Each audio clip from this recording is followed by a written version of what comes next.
Do rock stars and hip-hop artists need spiritual guidance? In this interview with Nick Barré, a music producer and a talent agent for famous bands like Switchfoot and some not-so-famous new bands that are up and coming, and even hip-hop artists like KB. He talks to us about how do you guide somebody into the music industry? What do they think success is? And how do you help them think biblically about what success should look like? We have a wide-ranging conversation about the nature of the Christian music industry and whether Christian is a word that should apply to anything but humans. Stay tuned. This is the Biblical Mind Podcast, produced by the Center for Hebraic Thought. Honest 5-star reviews help others find this podcast. Visit the magazine at thebiblicalmind.org for articles and videos that explore the deep structures of Scripture. What is Christian music? And by that, I mean it in the snarky way, like, should the word Christian ever apply to anything besides a human? I don't think it should. I have... just in the same way, what is a Christian tree? What is I think it's really hard to, particularly when you look at, from a biblical worldview, when you look at the Bible being the library, and then there's certain books of the Bible that are liner notes, and then some like Psalms are, you have certainly worship in the Psalms, but you also have the blues, you have punk rock. It's really hard to imagine. It would be like going through the book of Psalms going, okay, well, this is a secular verse, or this is where David's in a cave and he's screaming and he's mad. Okay, so you can almost hear the speed metal or the punk rock. He's angry. You've abandoned us. I thought you were going to take care of us. Do you even care? That type of thing. And then you obviously have the slow jams of the Song of Solomon, Song of Solomon, and so the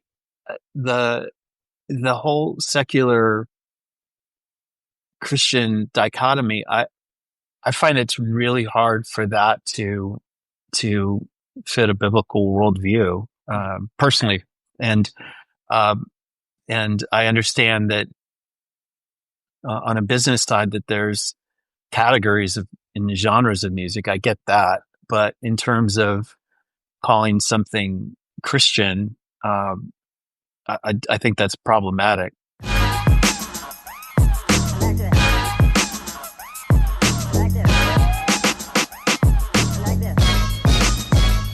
So yeah, when we say, cavalierly say the Christian music industry, it sounds to me like what you just said. We're actually talking about it from the way maybe Sony Music would think about the kind of music produced by a certain. So just thinking of it through the business lens, what do they identify as the Christian music industry? Granted that theirs might not be a good identifier of Christians who are musicians, right? Yeah, I think it's. Let me. If I could go backwards a little bit. Yeah, you can change my question too if it's a bad. Oh, okay. No. What to me is exciting in this era of streaming music is, there's people are just listening to music, whereas my generation, I turned 60 later this year, believe it or not, as a dyed-in-the-wool Gen Xer. My high school experience was every lunch table had their own genre of music. And I was at the new wave table, and then there was like the stoner kids were listening to metal, and then the cheerleaders were listening to top 40. My African American friends, they had the coolest music. The rock kids, like their favorite groups were, by the early 80s, were some of the members were already dead, and you had some, there weren't a whole lot of country, but it was that defined your tribe is the music. And now if I talk to somebody who's under the age of just 35 and go, what kind of music do you like? They look at me like, what do you, it would be like asking, what kind of shirts do you like? Right. What? Like comfortable, Right. affordable? Like, Yeah. if I'm going to a job interview, I might wear a different shirt. If I'm going to a sporting event, I might, so I don't find those that, so I understand the categorization of it. So in streaming, and just this generation, they're not thinking in the terms of those categories. Now, if I could go back to the CD era, I currently work in artist management, so we help artists on all aspects of their career, finding a record deal or getting their music out, and then also on the touring side, and it's pretty holistic. But when I worked 12 years for EMI, which is now it's called Universal or Capital Christian Music Group, I would have to ask an artist or a band and say, okay, your compact disc, when I sell this into the record stores, it has to be in a section. Right. So it's not going to be in jazz because it's not a jazz record. It's not going to be in country. It might be in pop, or pop rock. But you tell me, what section do you want this to be in? Because it can't be in both. It has to be in one. And again, that was the limitation of the format. And so, I mean, one of the groups I worked with when one of the members was still in high school was Switchfoot. And it was like, I think your music appeals to everyone, but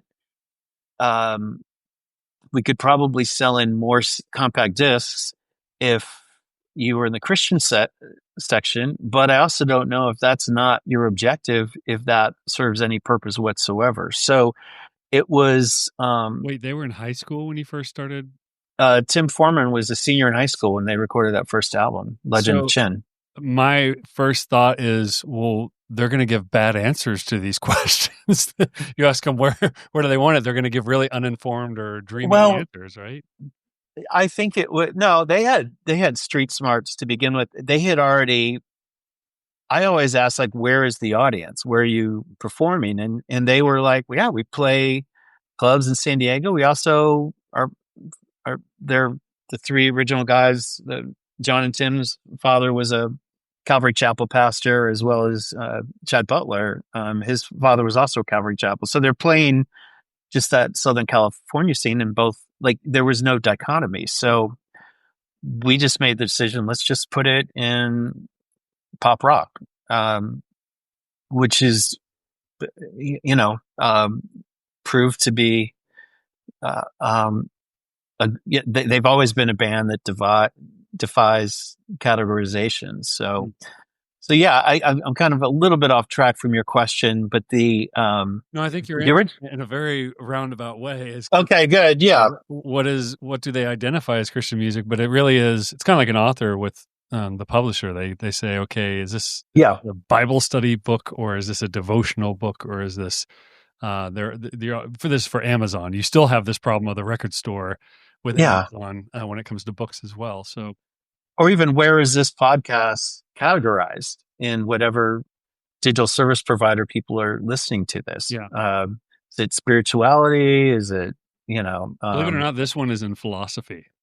Oh, okay. See, there you go. Biblical Mind, but it's a philosophy podcast, or that's how it's categorized by all the systems. Yeah. So I think those are marketing categories. And I think as long as people know what they're doing, I think what to me is, I'll go ahead and call it dangerous, but just labeling anything Christian is just isn't helpful for the label Christian, or defining what it means to be a Jesus follower or something that represents Jesus. Well, why would you use the modifier dangerous? Okay. I'll give you a specific example. For those of you that might know, Drew and I first met in Tulsa, Oklahoma. Okay. Which was Nobody knows that here. They don't? Okay. No, nobody All knows right. that. Yeah. So, when we lived in Tulsa, Oklahoma, respectively, it was often referred to as the buckle of the Bible Belt. There was Oral Roberts University, Rhema Bible Training Center. It was just just the Christian subculture was very permeated through all aspects of the town. You might have been too young because I'm older than you. Right. But there was not one, not two, but 3 Christian restaurants at one time in Tulsa, Oklahoma. I didn't know there was even one. Yes. So there was Solid Rock Cafe, which was a knockoff of Hard Rock Cafe. One was called Joshua's. That was a little more upscale. And then there was, I can never say it right, the Garden of Gethsemane. Yeah. Yeah, I always mispronounce it. That was like fine dining for Christians. Could you drink a cup of Jesus' tears? I don't know, but that to me is like the perfect metaphor where what makes a restaurant Christian is just funny because it's such a like, do you want to have Italian? Do you want Mediterranean food? Do you want Lebanese food? Do you want Thai food? Do you want Christian food?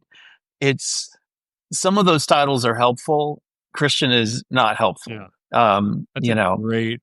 Okay, that makes it a very poignant example where it becomes like very clear that Christian is not doing as much work there. Yeah. Do you like Christian food? Yeah, sure. What does that mean? Yeah, I don't know. Yeah. Sacrifice, sweat, tears, holiness. I don't know if I'd want any food except for lamb off the altar. Right. But you said dangerous. Why is that dangerous? Well, I think it dilutes what it means to the word Christian is so abused to describe. I'm a Christian plumber. I'm a Christian politician. I'm a Christian fill in the blank. The restaurant to me is it's so silly. It really, that was real. But it's so absurd that it feels a little, it's just not helpful.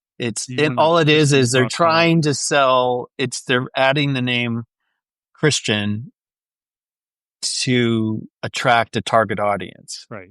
Which again, I defer to you on the biblical scholarship, but, using God's name for a purpose for your own benefit that to me is dangerous. Am I just identifying with Christ for myself, or am I trying to point to our Father? So.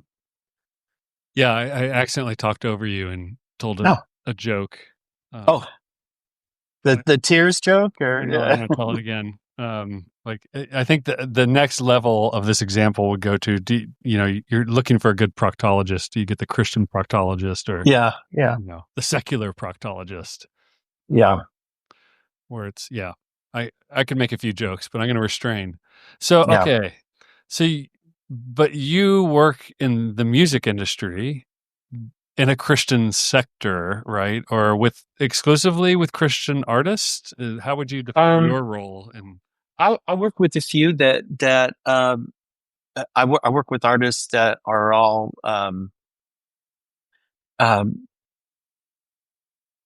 followers of Jesus. Some talk about their faith in more detail, and it kind of ties into their it ties into their calling. So right. They're it's in the same way that no two churches are going to look the same, or your ministry is going to be different from everyone else's. I feel like the calling of an artist, no artist wants to cut and paste what somebody else has done into their own calling or career or ministry. And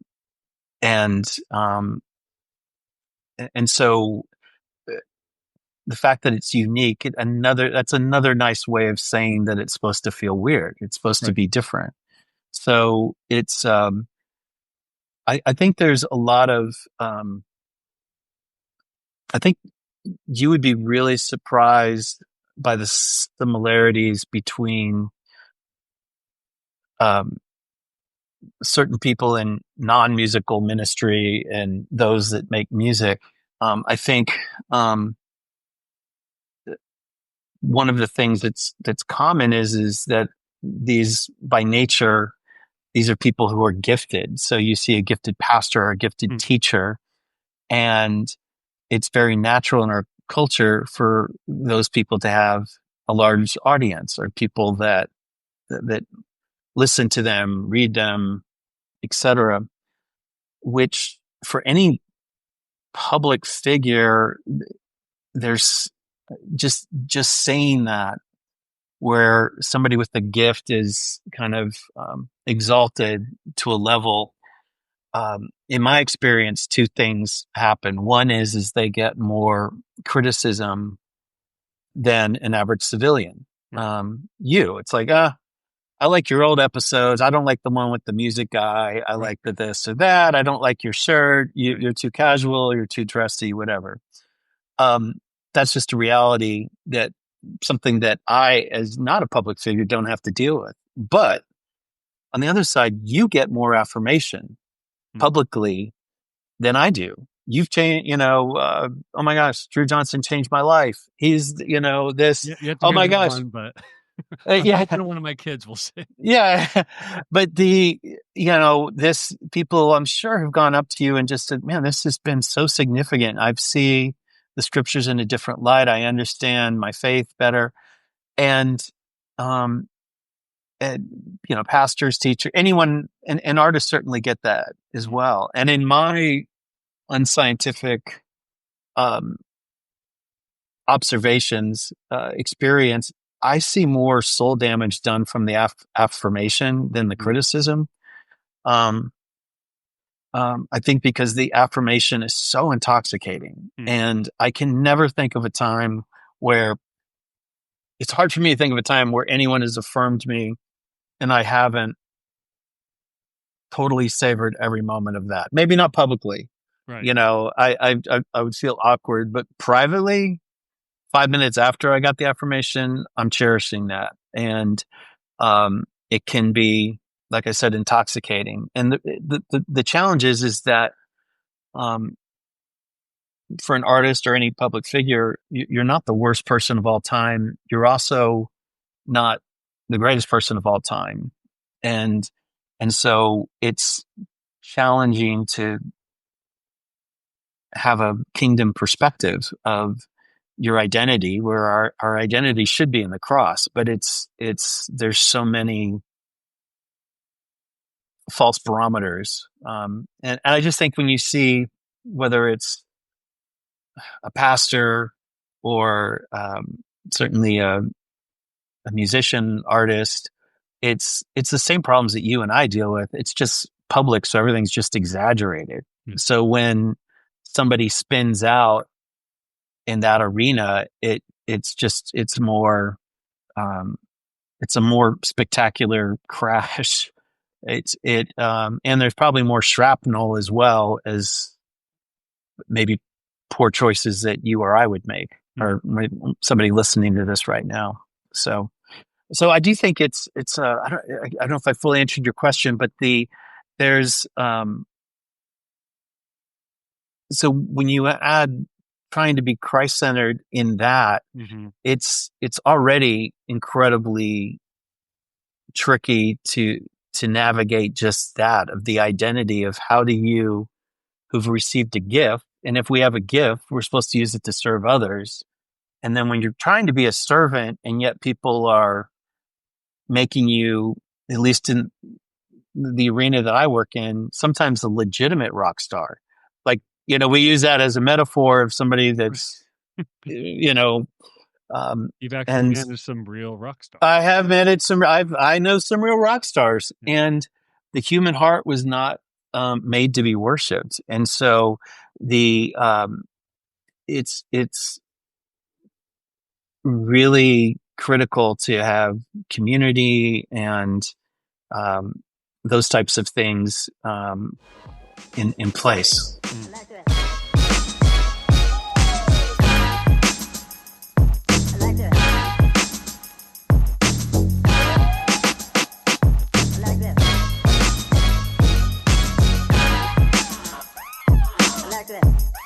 What you're saying like makes so much sense. Even when I was a pastor, I just remember thinking like, oh, nobody told me when you become a pastor, you're like a politician at this point. Like they can talk about your kids, they can talk about your parenting, they can, it's like all of a sudden you've entered public life. It also sounds to me, hearing you talk about it, like that different artists see their ministry differently and they incorporate it in their artistry differently. Some may put it in the front burner and their lyrics are all about their ministry or something, or about their relationship with God or leading others.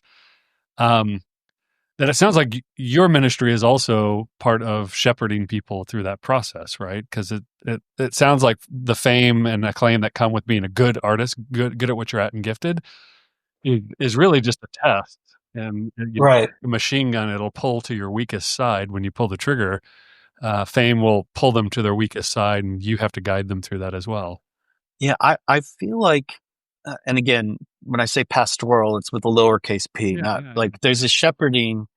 I feel in the role that I play, I feel sometimes I can help an artist. I can help identify.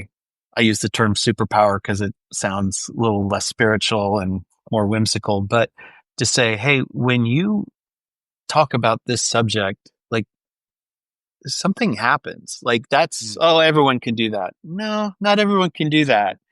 I think that might be a gifting. Oh, well, and I think a lot of people, when they're operating in their gift, it feels they're not exerting a lot of energy because it's a gift. And it's easy to go, oh, well, everybody has that. And so I would say not every artist, but a lot of artists, because they've been given a God-given gift, it just feels like not like work. And I'm sure there's moments in your life, Drew, as a teacher, where it's like, oh, everybody sees this. Well, not really. So it gives me great joy to help an artist identify or emphasize, hey, this is something that I think makes you different from artist XYZ. So I imagine that you have probably seen the opposite as well, where people think they have a gifting and they're trying to lean into it really hard, and you're going, yeah, that's not your jam, man. Get back on. Oh, wait, I have something to show you. Hang on. All right. This is good. This is happening live. This is happening live. Okay, this is my office. Oh. This is a baseball. I recognize that. I paid autographed. I paid $80 for this. It's autographed by Michael Jordan. Okay. Oh. So I already get where this is going. Yeah. So sometimes... Well, explain it for our audience, because we might have some people that don't know. Yeah, okay. So Michael Jordan, most people would say, if he's not the greatest of all time, he's certainly within the top two. I can't think of anyone that wouldn't think he was in the top three greatest basketball players of all time. Who's number one, whatever, but he's openly regarded of just dominating as a basketball player. Well, for a short time, he stepped away from basketball to see if he could be a professional baseball player. And he was certainly better than me and you and almost everybody we know. Everyone else. Yeah. But he wasn't good enough to make it to the major leagues. He played for a AAA team and did okay. And there's nothing wrong with baseball, and there's certainly nothing wrong with Michael Jordan. But when he was on a basketball court, he was he was like Godzilla. I mean, he was just unstoppable. So I think sometimes when an artist there's an aspirational calling, like, man, I wish I really would like to do such and such. And we've all done this where I would love to take a shot at this or do this. And then there's times where you're in your calling and it just, it's unexplainable. So I use this. Sometimes I'll have conversations here in my office with artists going, maybe hip hop isn't your thing. Yeah, maybe it's not, or whatever it is. Get back on country. Yeah, exactly. So I think too, the roster of artists I serve is so incredibly, insanely diverse. That I'm really proud of that. That it's. I think it would be very, very challenging for anyone to figure out that the same person is doing a marketing plan for Casting Crowns is the same one that's helping out KB, the hip hop artist, podcaster, author, and is the same guy behind Ben Fuller or Leanna Crawford or the band Reeves and Brandon Heath, and that. So that helps me to switch channels of like, there's not like, this is what, right. And each of those artists, yeah. And so, and each of them has their own strengths and their own baseball, basketball metaphor. So anyway. Yeah. So what would be on the continuum of Nick Barré's artist portfolio? Who would be the extremes, like the ones that are like just culturally, stylistically, the most opposite of each other? I probably public perception, of course. Well, KB is just has a dynamic live show. Hip hop genre is just so. His performances are so. There's such a level of intensity to them. And then you have somebody like Leanna Crawford, who's having tremendous success right now, who is singing acoustic songs from a female perspective and talking about tranquility and peace and Psalm 23 and things like that. And then you have singer-songwriters and then a band like We Are Messengers, where it's just pretty hyperactive and high energy. And that includes not just the music, but the communicating of truth, and would be somebody like a Brandon Heath, where he's on a stool sharing a story, and so it's I will say this professionally, I'm always looking for when the artist seems the most relaxed, or the most comfortable, or where they seem the most uncomfortable. So, and yeah, that's kind of what I do. So you're in your office. Those on YouTube can see your office there. So is this where you have the conversations with the artists? Is right there? This is in Nashville. Yeah, we also have a conference room, and these happen in coffee shops, airports, and everywhere. So, do you crush dreams and make them come true there? Because you have to have those hard conversations with people that you're not going to sign. Right? Yeah, I don't.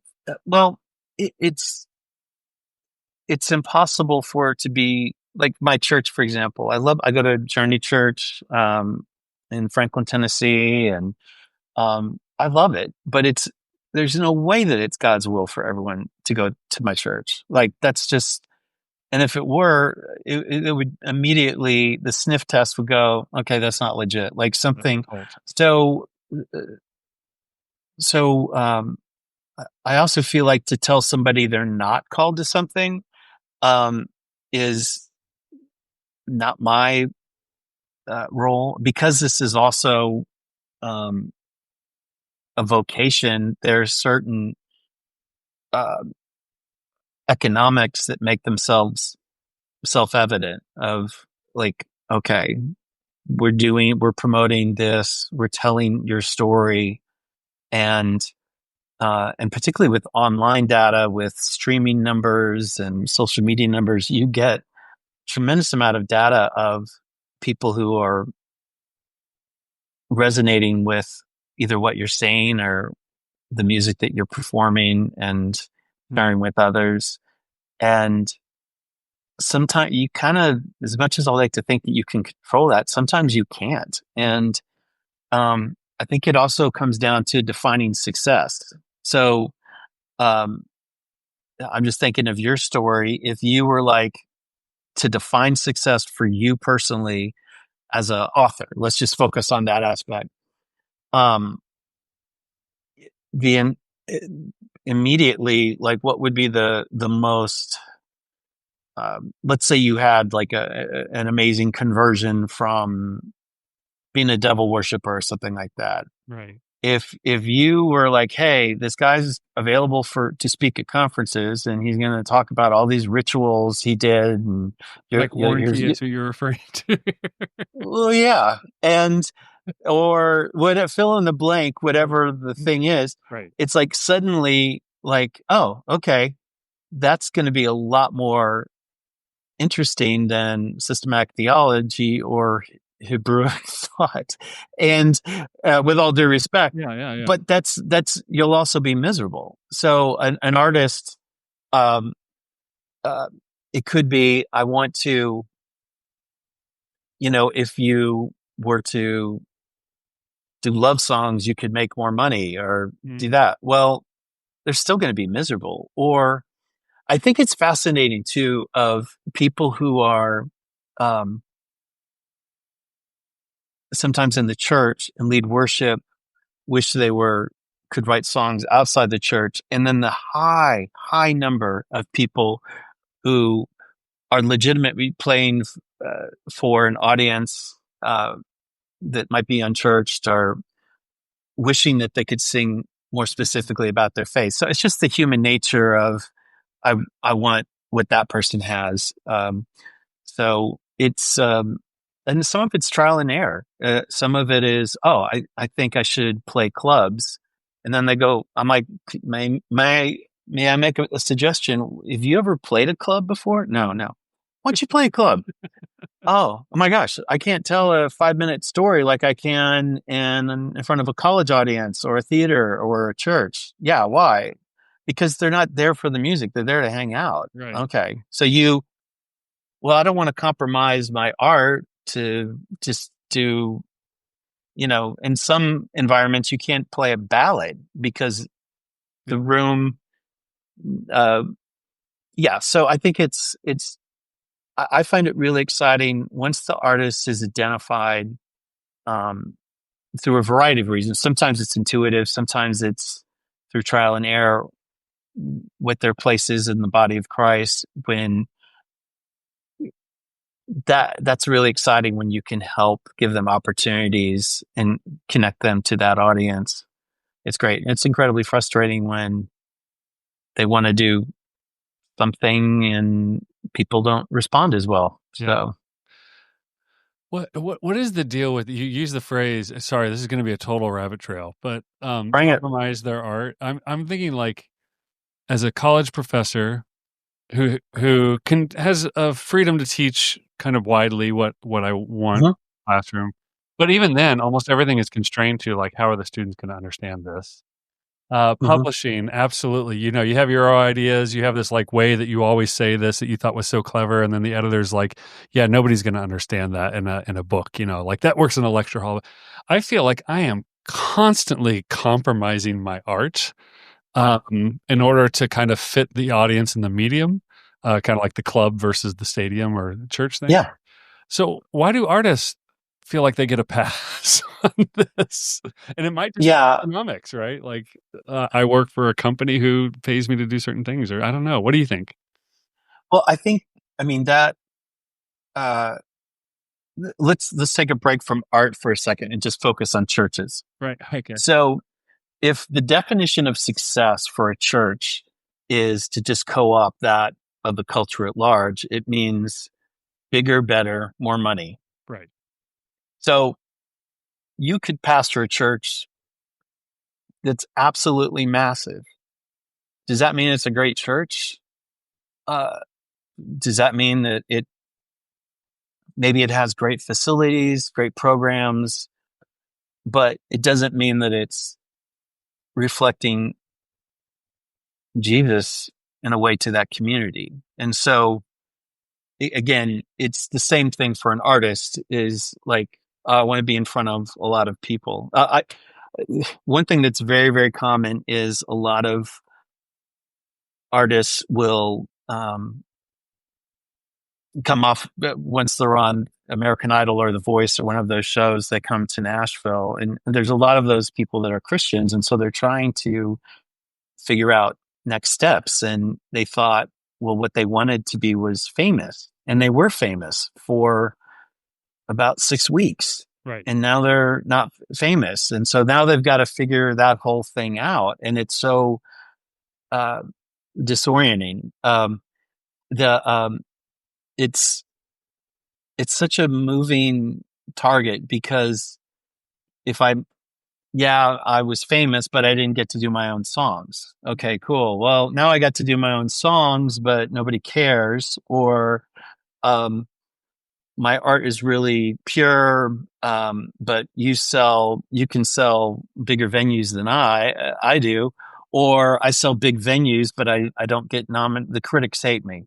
Right. So I just feel like there's that Thomas Jefferson, Teddy Roosevelt, not comparisons to Thief of Joy. So whatever, it's again, to have somebody to say, what are you trying to do? I feel like the same way, back to the church metaphor. How can we locally impact our community? Let's just focus on that. Nobody cares the biggest church lists that come out at the end of every year. Nobody cares about that. Like, right. Nobody cares about that. And the people that care about it's whatever. Are you connecting with people?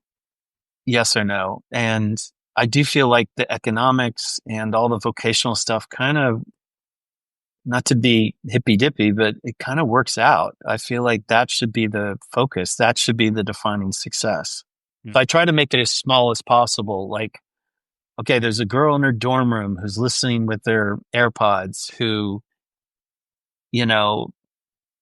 has never had a boyfriend, and who's trying to figure out that, feels like God. She feels ugly. She feels stupid. She feels weird. Trying to make it very, very specific of how do we reach that person, and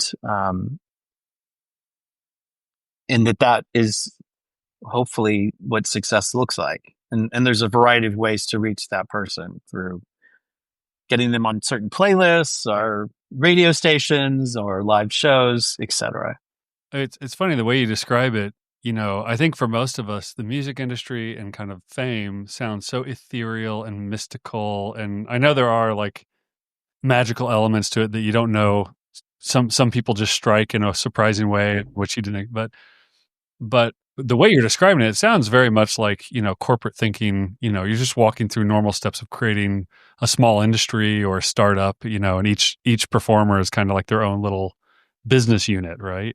Well, it's funny you say that, because what I do in artist management, we manage our boss. The artist is our boss, which is another way of telling artists, you are, just on a vocational level, you are a CEO.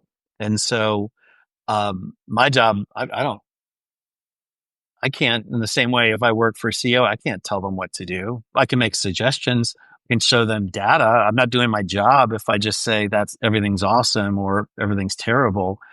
And so that's, again, part of the iron sharpening iron. In the same way that if a pastor wanted to do some building fund for the church, and it doesn't make strategic sense or economics, either the elders or other staff members or the congregation, they're going to say something if they love that pastor. Yeah.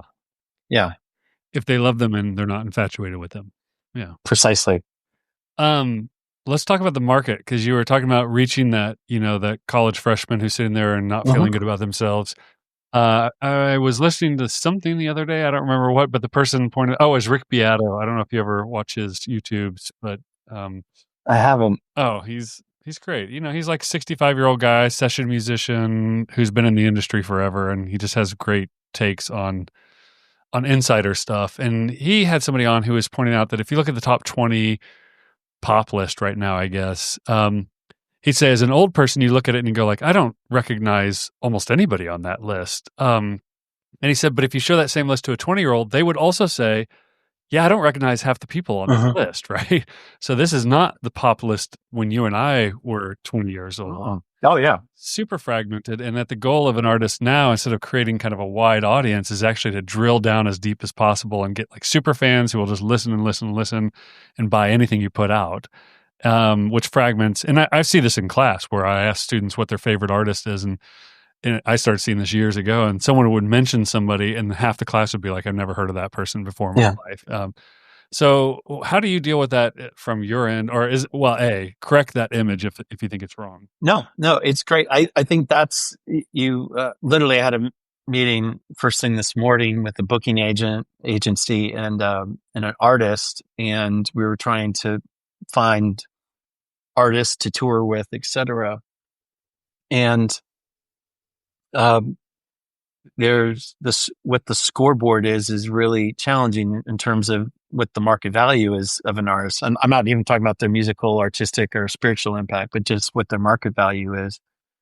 And, there could be somebody that's received a lot of press or nice media hits or, but then the number I look at is consumption of music on demand streams.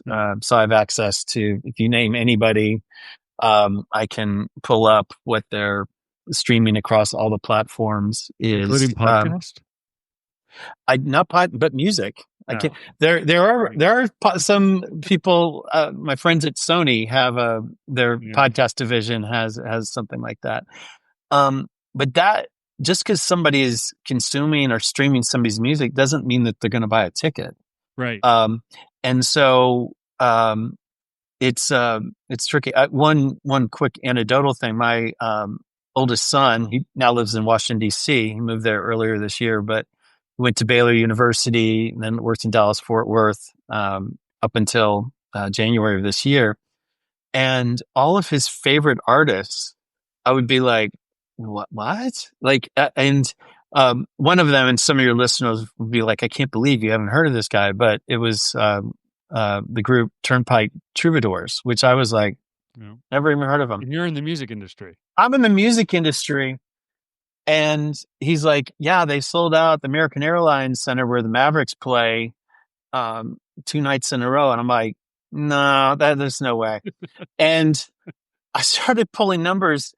And I can also see where people are consuming it. And it's in Texas, they're like Coldplay. I mean, they are the biggest band in the world. They're starting to break out into other markets.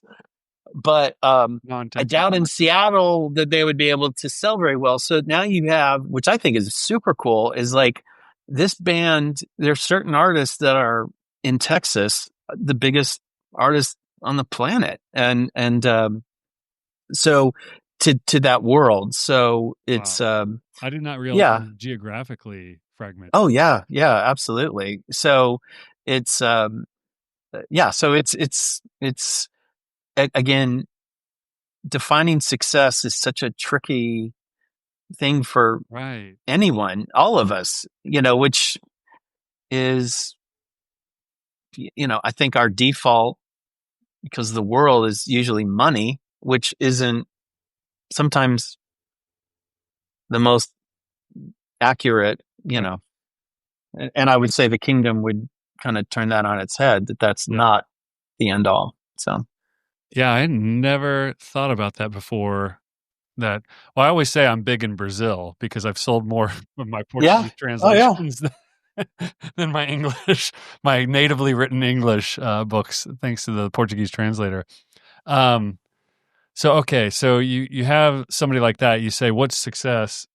Um, and if you say, "Well, look, I can make you big in Texas, or I can make you huge in Iowa," right? I'm going to guess most people are going to say, "No, that's not what I want." Well, So it's a stage. So literally, I'm working with a new band called Band Reeves. We're signed to a label here in Nashville, and we just literally last week just did a radio promo tour that was only in Texas. They're from Texas. Um, they only went to Texas radio stations as well as Tulsa, our former home, and T-Town. in Oklahoma City. But that's the only focus right now. It'll go somewhere else. I mentioned Switchfoot earlier. We focused exclusively on their first album, exclusively on Southern California. Yeah, because that's where they're from, right? It's where they're from, and so it's and they could tour easy. They could, and it's just again with streaming, there's there are people that have viral moments where it's just ubiquitous, but there is something about being able to impact people deeply and be in front of them multiple times physically, as well as develop friends or partnerships with other like-minded artists or organizations, etc.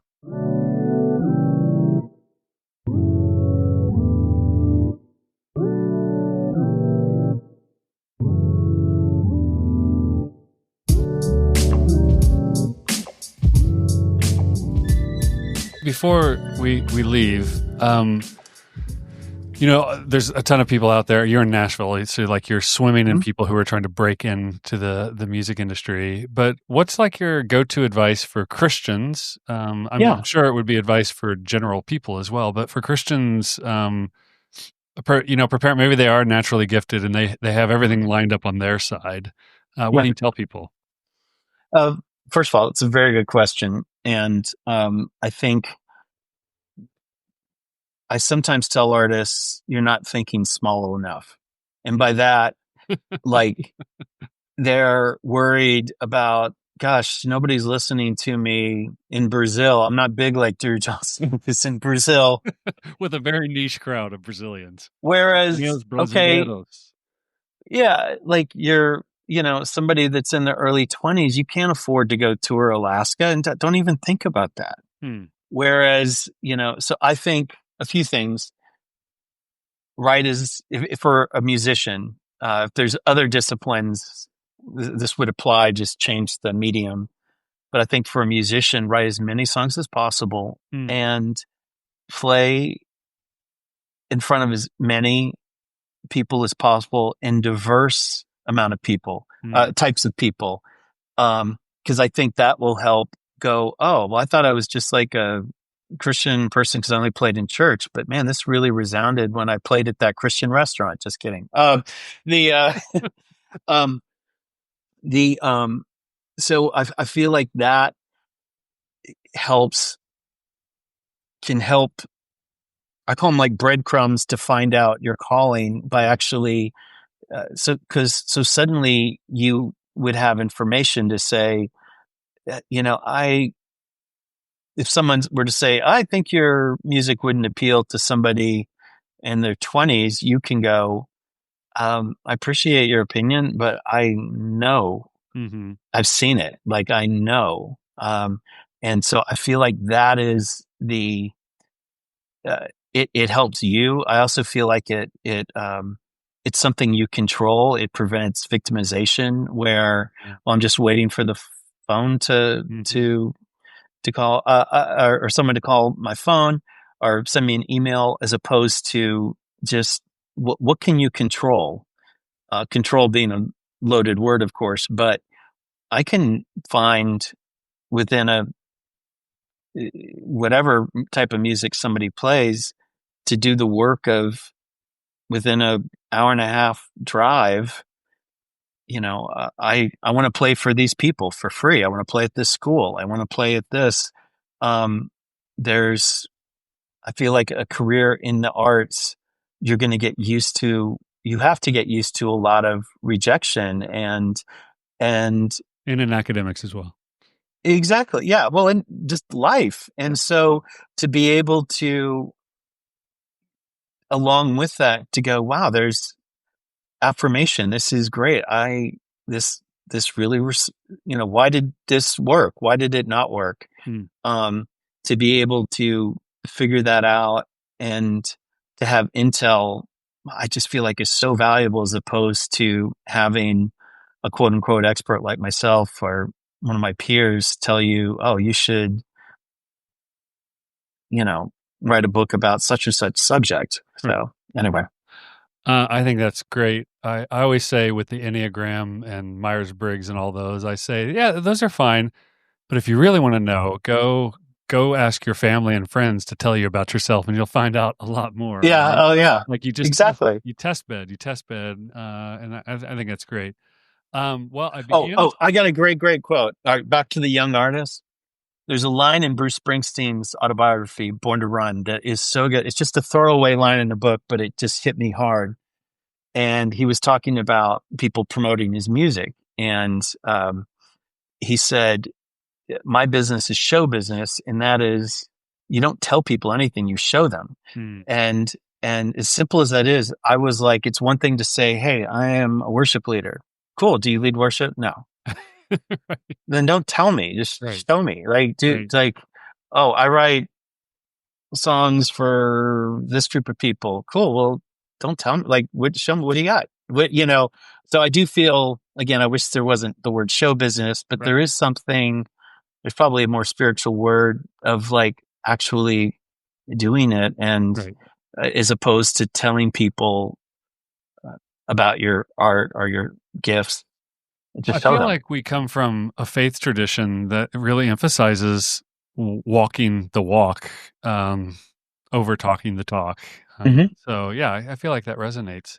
I began this whole conversation thinking that we were going to get inside music industry information, which we did along the way. But what I think we actually got from you is that that it turns out music artists are on their own journey with God. There's spirituality, and that I thank God that there are people like you involved in their lives, because I know you're just the right kind of person to do that. Nick Barré, I thank you so much for your wisdom and your time. And then some other time, maybe even the intro, I'll tell people exactly how I know you and all the various stages in life you've seen me. So I really appreciate you spending your time with us today, Nick. All right. Well, thank you for just sharing this time with me, Drew. I'm your biggest fan, and I'm so grateful, and I'm a blessed man that I have you in my life, and so proud of everything you've done. Ditto for me. See you. All right. You've been listening to the Biblical Mind podcast, exploring the deep structures of Christian scripture. For more, visit the magazine at thebiblicalmind.org. Subscribe to this podcast at all the usual places so you never miss an episode.